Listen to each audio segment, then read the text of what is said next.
नमस्कार बच्चों, कैसे हैं आप सब? आशा करती हूँ आप सभी अच्छे होंगे, स्वस्थ होंगे, खुश होंगे और पढ़ाई भी अच्छे से कर रहे होंगे। आप सभी जानते हैं मैं हूँ आपकी हिंदी की अध्यापिका और स्वागत करती हूँ आप सभी का आईसीटी वर्चुअल स्कूल में। आज हम यहाँ पर एकत्रित हुए हैं पढ़ने के लिए क्लास 9th की हिंदी। क्लास 9th की हिंदी में आज हम यहाँ पर पढ़ेंगे जो हमारी हिंदी व्याकरण का टॉपिक है वाक्य भेद। इससे पहले हमने अपने जो लास्ट सेशन में पढ़ा था वो था समास, और समास हमने यहाँ पर बहुत अच्छे से क्लियर कर लिए थे और मैं आशा करती हूँ कि आप लोगों को समझ में भी आ गए होंगे। तो घर पर जाकर आप रिवाइज जरूर करें। और आज हम यहाँ पर पढ़ने वाले हैं वाक्य भेद, जो जो एक तरह से अर्थ की दृष्टि से, क्योंकि क्लास 9th में आप हैं और क्लास 9th में वाक्य भेद अर्थ की दृष्टि से बहुत ज्यादा महत्वपूर्ण होते हैं। वैसे तो ये क्लास 9th और क्लास 10th दोनों में ही बहुत ज्यादा महत्वपूर्ण है, लेकिन आपके सिलेबस में है अर्थ की दृष्टि से वाक्य भेद। लेकिन हम यहाँ पर सारे वेदों को पढ़ेंगे और एक तरह से वाक्यों के बारे में हम यहाँ पर पूरी तरह से जानेंगे और एक तरह से इनको रिवाइज करेंगे। तो बिल्कुल रेडी हो जाइए कॉपी पेन पेंसिल लेकर। हम स्टार्ट करते हैं अपने सेशन को। तो जैसे कि मैंने आपको बताया, आज हम यहाँ पर पढ़ने जा रहे हैं वाक्य भेद। और वाक्य भेद हम करने से पहले यहाँ पर हम वाक्य के बारे में जानेंगे। देखिए क्या होता है कि जब भी हमें बात करनी होती है, यानी कि अपने मन की बात करनी होती है, अपने मन के भावों को व्यक्त करना होता है, तो हम क्या करते हैं, हम भाषा का प्रयोग करते हैं। ठीक है। और भाषा की सबसे छोटी इकाई होती है वर्ण। ठीक है। हम जो भी बोलते हैं, चाहे लिखते हैं, चाहे सुनते हैं, वो सब क्या है, एक भाषा है। ठीक है। तो वाक्य क्या है ये तो हम बाद में जानेंगे। ये वाक्य की उत्पत्ति कैसे हुई, ये वाक्य बना कैसे, सबसे पहले ये तो जानेंगे। तो इसीलिए मैंने आपको बताया कि मनुष्य को, इंसान को अपनी बात को रखने के लिए, अपनी बात को कहने के लिए किसी भाषा की जरूरत होती है, एक लैंग्वेज की जरूरत होती है। तो जब भाषा की सबसे छोटी इकाई वो है वर्ण, यानी कि आप सबसे पहले, जब सबसे पहले छोटी क्लासेस में होते हैं, क्या आप सीधे वाक्य सीखते हैं? जब आप स्कूल जाते हैं, फर्स्ट टाइम स्कूल जाते हैं, क्या आप वाक्य सीखते हैं? वाक्य यानी कि पूरा सेंटेंस। इंग्लिश में क्या आप पूरा सेंटेंस लिखते हैं जब पहली बार स्कूल में जाते हैं? या हिंदी में आपको सीधे कहा जाता है कि चलो कहानी लिखो या कविता लिखो? नहीं, आपको सबसे पहले वर्णों का ज्ञान कराया जाता है। जैसे आ, इ,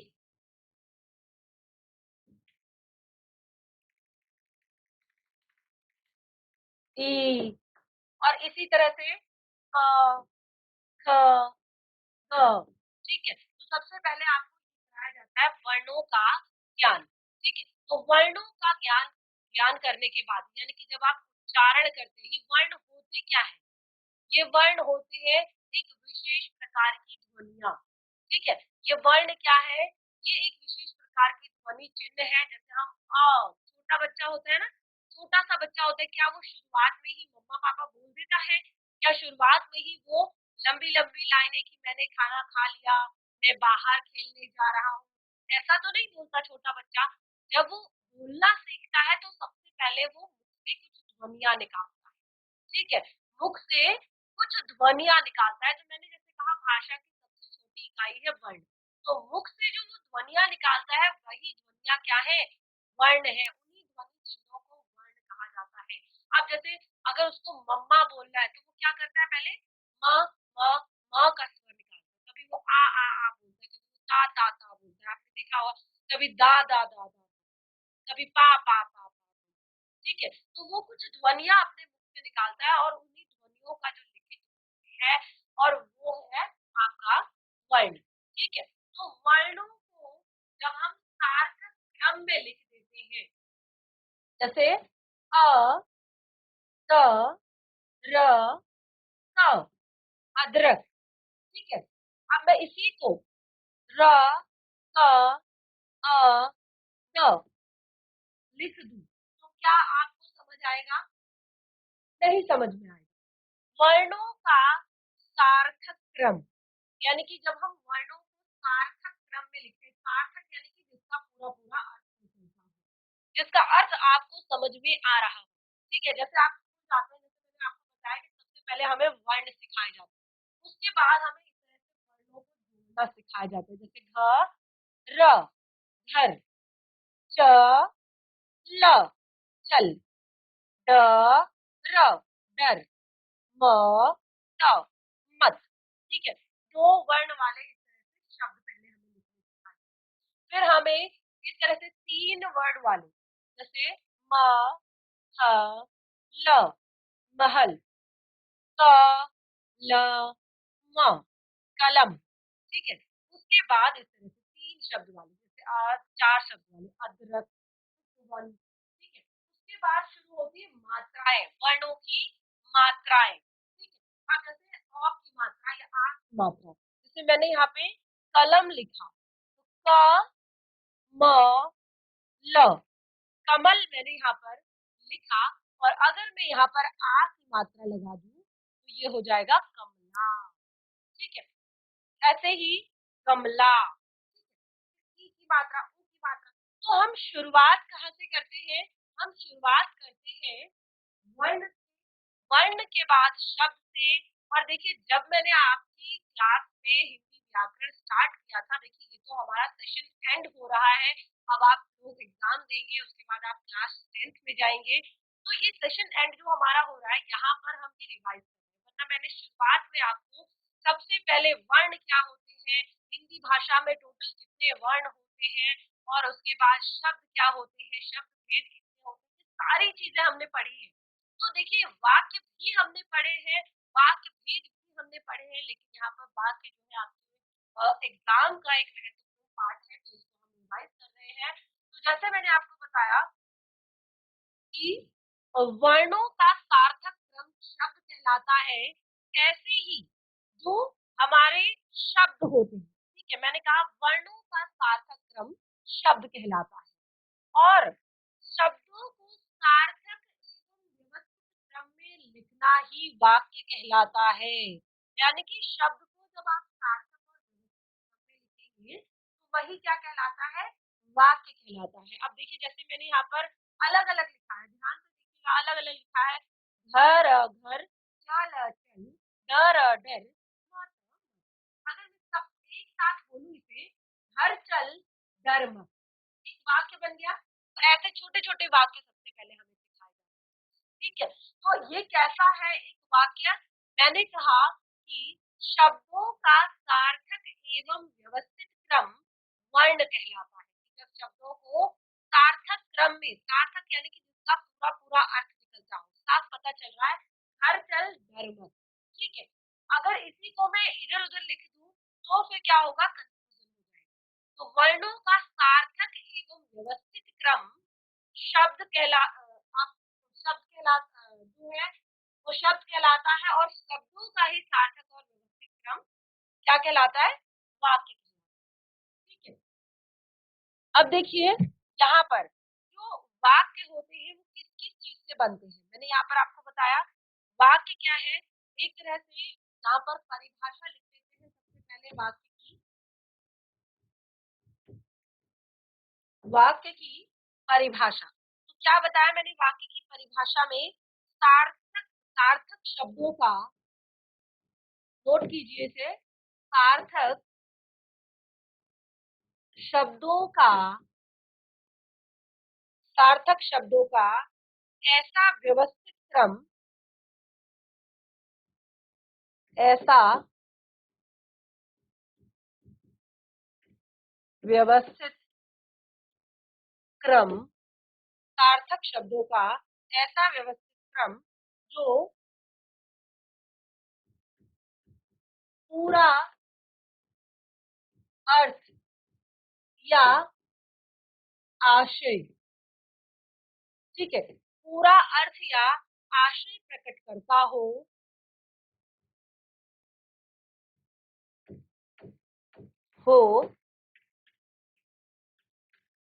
वाक्य कहलाता। ठीक है, क्या, सार्थक शब्दों का ऐसा व्यवस्थित क्रम जो पूरा अर्थ प्रकट करता हो या पूरा आशय प्रकट करता हो, उसे हमने क्या कहा, वाक्य कहा।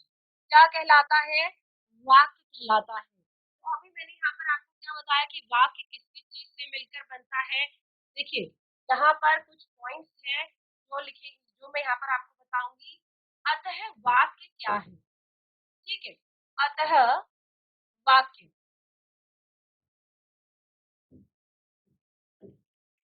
अतः वाक्य क्या है वो देखिए, सबसे पहले एक एक पॉइंट करके मैं लिखूंगी। सार्थक शब्दों के, सार्थक शब्दों, और यहाँ पर मैं एक जो शब्द लिख रही हूँ वो है पदों, ठीक है। पदों के मेल से बनते हैं। वाक्य क्या होते हैं? सार्थक शब्दों यानी कि पदों के मेल से बनते हैं। आखिर पदों क्यों लिखा मैंने? क्योंकि जब भी कोई शब्द किसी वाक्य में लिखा जाता है, ये मैं आपको पद परिचय जब मैंने आपको पढ़ाया था तो बहुत अच्छे से मैंने क्लियर करवाया है आप लोगों को कि जब कोई शब्द किसी वाक्य में लिखा जाता है तो वो कुछ व्याकरणिक नियमों से बंध जाता है। यानी कि अगर हमने क्या कहा, वाक्य की परिभाषा देखिए इसके ठीक ऊपर लिखी है कि शब्दों का ऐसा व्यवस्थित क्रम जो पूरा पूरा आशय या पूरा पूरा अर्थ बताता हो।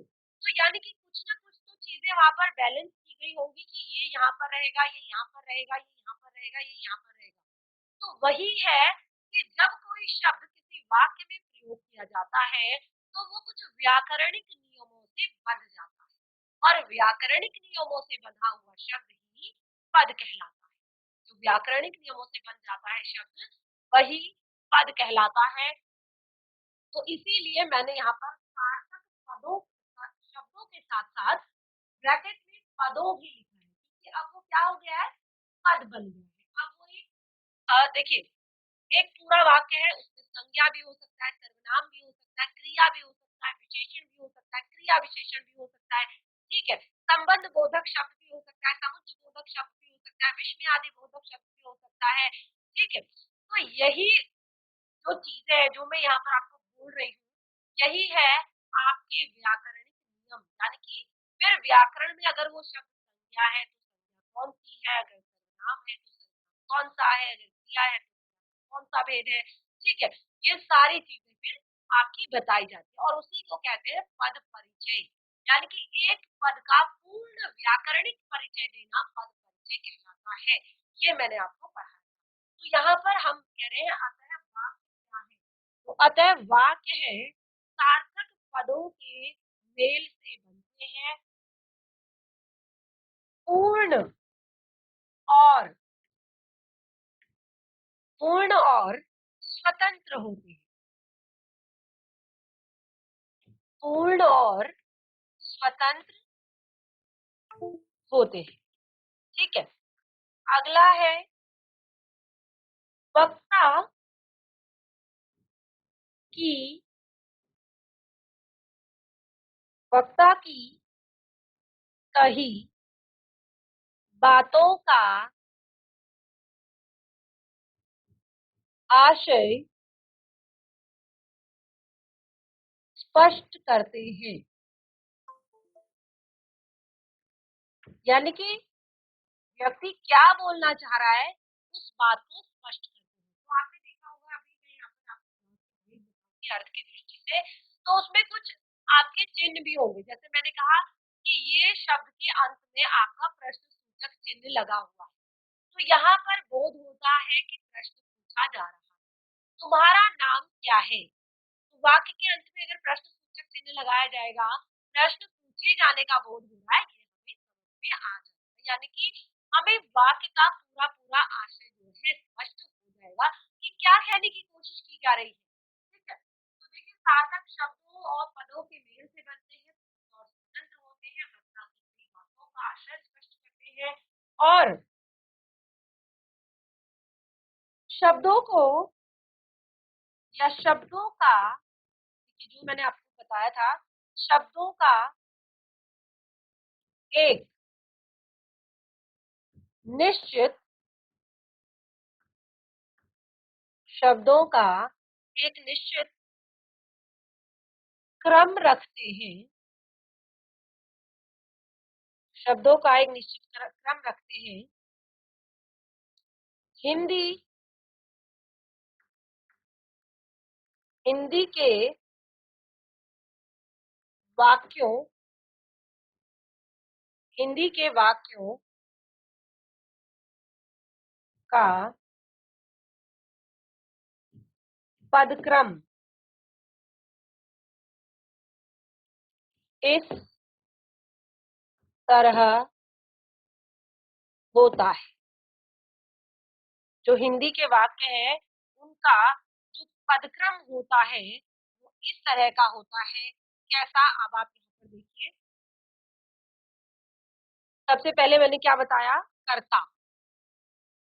ठीक है, जो हिंदी के सेंटेंस होते हैं, कर्ता प्लस कर्म प्लस पूरक और फिर क्रिया। ठीक है, तो ये है हिंदी के शब्दों का पदक्रम। तो यहाँ पर अब वाक्य हमें पूरी तरह से क्लियर हो गया है, आप लोगों को समझ में आ गया होगा कि वाक्य क्या है। ठीक है, अब वाक्य तो हमें यहाँ पर क्लियर हो गया है कि सार्थक पदों के मेल से बनते हैं, पूर्ण और स्वतंत्र होते हैं, वक्ता की कही बातों का आशय स्पष्ट करते हैं और इनका एक निश्चित क्रम होता है। और हिंदी के वाक्यों का पदक्रम है, इसको लिखने का जो क्रम है वो इस तरह का है कि सबसे पहले कर्ता यानी काम करने वाले व्यक्ति के बारे में लिखा जाता है, फिर उसके बाद कर्म लिखा जाता है यानी कि जो काम को कर रहा है उसको लिखा जाता है, फिर पूरक लिखा जाता है और फिर क्रिया लिखी जाती है। ठीक है, अब एग्जाम्पल देखिए, मैंने ये आपको बोल तो दिया कि कर्ता कर्म और पूरक और क्रिया लिखी जाती है, तो इसका एग्जाम्पल देखिए, फिर से यहाँ पर मैं लिख देती हूँ आपके लिए। पहले लिखा जाता है कर्ता कर्म पूरक और क्रिया। कर्ता कर्म पूरक और क्रिया, तो एग्जाम्पल देखिए, इनके उदाहरण देखिए। जैसे राघव पुस्तक लाता है। ठीक है, या और भी एग्जाम्पल लिख सकते हैं। पुलिस ने चोरों को पुलिस ने चोरों को घेर कर पकड़ा। पुलिस ने चोरों को घेर कर पकड़ा। कर्ता कर्म पूरक क्रिया, ये हिंदी के वाक्यों के शब्द। ठीक है, तो इस तरह से यहाँ पर हमने वाक्य को तो समझ लिया कि वाक्य हो सकता है। अब देखिए, वाक्य की भेद, सबसे मेन पॉइंट जो है जिसको हम यहाँ पर पढ़ रहे हैं, वाक्य तो हम जो सेंटेंस है, जो नॉर्मल वाक्य है, ये तो हम first second third fourth classes में भी पढ़ते आते हैं, हिंदी में भी और इंग्लिश में भी। ठीक है, तो अब हमारा जो मेन पॉइंट है वो है वाक्य भेद की आधार। वाक्य भेद के आधार, यानी कि वाक्य भेद के कौन कौन से आधार होते हैं। तो देखिए, यहाँ पर वाक्य भेद के जो आधार होते हैं वो मैं आपको बताऊं। जैसे मैंने यहाँ पर आपको बताया था, एक अर्थ के आधार पर और दूसरा रचना के आधार पर। तो दो भेद हम यहाँ पर पढ़ेंगे वाक्य के। पहला, अर्थ के आधार पर वाक्य भेद, और दूसरा आपका आता है रचना के आधार पर वाक्य भेद। तो इसे आप नोट डाउन कर सकते हैं, इसे फटाफट नोट डाउन कीजिए कि क्योंकि इसके बाद हम यहाँ से स्टार्ट करेंगे अपना वाक्य के भेद आधार। तो देखिए सबसे पहले जैसे कि मैंने आपको बताया यहाँ पर हम वाक्य के भेदों के आधार, तो वाक्य के भेदों के दो आधार हैं। सबसे पहले अर्थ के आधार पर वाक्य भेद, दूसरा रचना के आधार पर वाक्य। अर्थ के आधार पर जो वाक्य भेद है वो 8 प्रकार के हैं, यानी कि अर्थ के आधार पर वाक्य जो है 8 प्रकार के होते हैं और रचना के आधार पर वाक्य जो है 3 प्रकार के। तो सबसे पहले देखिए हम यहाँ पर अर्थ के आधार पर मैंने आपको बताया कि क्लास 6 का जो टॉपिक है एग्जाम का वो है अर्थ के आधार पर वाक्य भेद।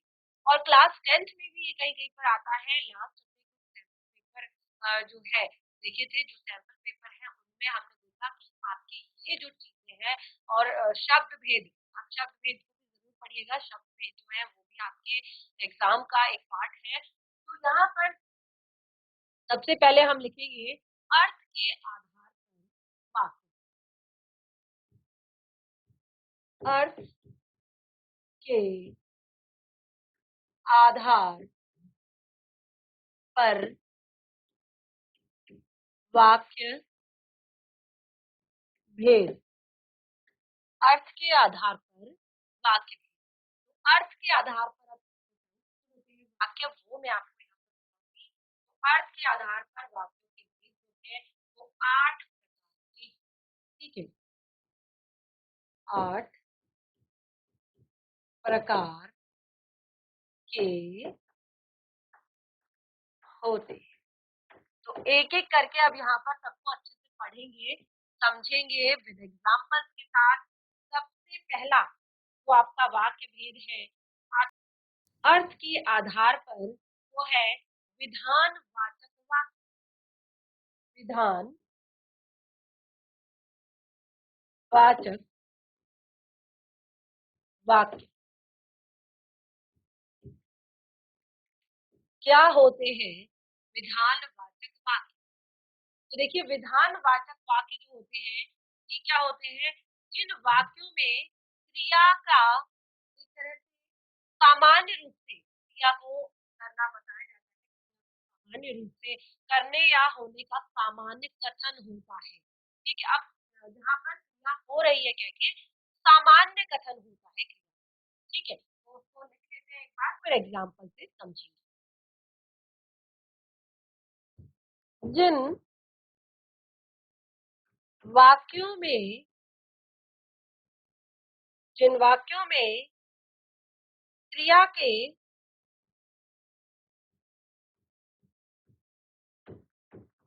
करने या होने का सामान्य कथन हो। जिन वाक्यों में क्रिया के करने या होने का सामान्य कथन हो, क्रिया हो रही है या क्रिया की जा रही है उसका एक सामान्य कथन हो, ये विधान वाचक वाक्य कहते हैं। उन्हें विधान वाचक वाक्य कहते हैं। ठीक है, उन्हें क्या कहते हैं? विधान वाचक वाक्य कहते हैं। एग्जाम्पल देखिए कि कौन से वाक्य विधान वाचक हैं। बिल्कुल सामान्य कथन, वह प्रतिदिन व्यायाम करता है। वह प्रतिदिन व्यायाम करता है, क्रिया करने का सामान्य कथन, बिल्कुल सरल सरल सा यहाँ पर। तो सबसे पहले एक एग्जाम्पल मैंने दिया, एक एग्जाम्पल आपको देंगे, ये आपके लिए होमवर्क है, इसको आप देखिए। क्योंकि होमवर्क में क्यों देती हूँ साथ साथ, क्योंकि आपको, ताकि आप घर जाकर इसको एक बार रिवाइज करें और साथ के साथ उसको समझें और जैसा एग्जाम्पल यहाँ पर दिया है वैसा का प्रयास करें। तो देखिए ये हो गया हमारा पहला विधान वाचक वाक्य। विधान वाचक वाक्य के बाद आता है हमारा दूसरा निषेधवाचक निषेधवाचक वाक्य। निषेधवाचक वाक्य क्या होते हैं? निषेध, नाम से ही पता चलता है। निषेध का अर्थ होता है नहीं, ठीक है। निषेध का क्या अर्थ होता है? नहीं। तो जिन वाक्यों में क्रिया के न होने, ठीक है, इसको हम बिल्कुल सरल तरीके से, जिन वाक्यों में क्रिया के न होने या न करने का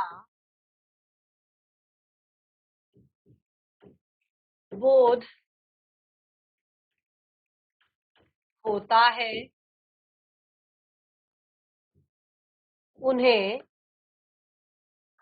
निषेध, ठीक है, निषेध वाचक वाक्य कहते हैं। निषेध यानी कि नहीं बता रहा है वाक्य,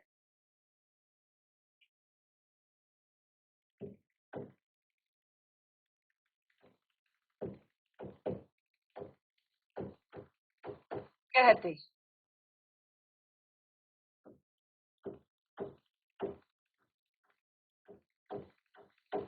एग्जाम्पल,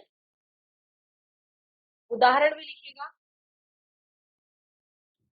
उदाहरण के लिए जैसे मैंने कहा कि जहां पर क्रिया के न होने या करने का बोध होता है। देखिए एग्जाम्पल, मेधावी